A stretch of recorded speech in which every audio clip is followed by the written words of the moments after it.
This is what asparagus looks like before it hits the supermarket shelves. Peru is among one of the world's biggest producers of the luxury vegetable. And here on this desert plain, you can see why. There's row upon row. It's been a long-held dream in Peru to turn the desert green. This huge agricultural project is transforming arid terrain into rich farmland. There's more than enough sun. What's been lacking until now is the water.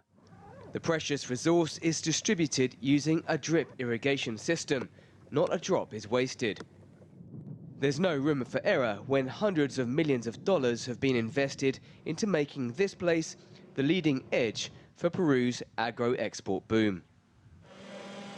It's one of Peru's biggest projects, irrigating an area of 400 square kilometers through a 20-kilometer-long tunnel, which was drilled under the Andes Mountains.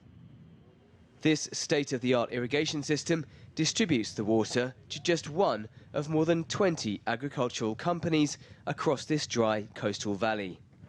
It's the US firm AgroVision, which is focusing on blueberries.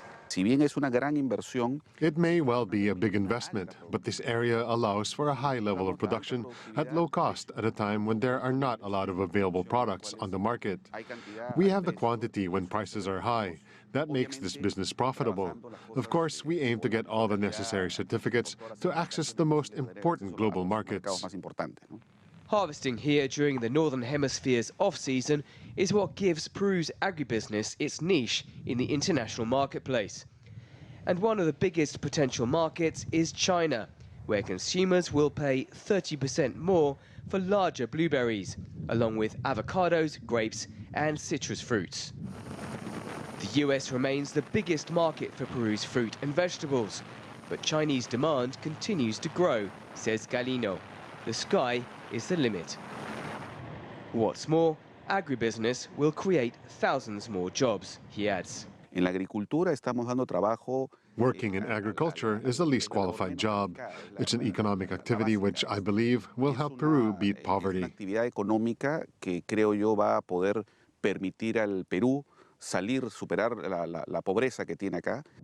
Workers here earn Peru's minimum wage of $10 a day. It's better than nothing. Meanwhile, many more tend their own fields after the heaviest rains and floods in 20 years. Hopes were high that the 2014 Olmos irrigation project would provide more water and farmland for locals. The local farmer has not benefited at all. The Olmos project is just for the rich because the local farmers have not gained even a drop of water, nor a centimeter of land. Amid accusations of corruption against local authorities in the wake of the floods, locals also take a swipe at the agro project. Promised improvements are on hold as Brazilian engineering firm Odebrecht, which built the project, is under investigation for widespread corruption. The project will create a new city which will not benefit Olmos residents at all. It will be for the big companies and their workers. Still at its beginnings, the Olmos project has already run into problems. But its potential to provide jobs and growth remains huge. With growing foreign markets like China, the multi-million-dollar investment could pay off many times over. Dan Collyns, CGTN, in Olmos, Peru.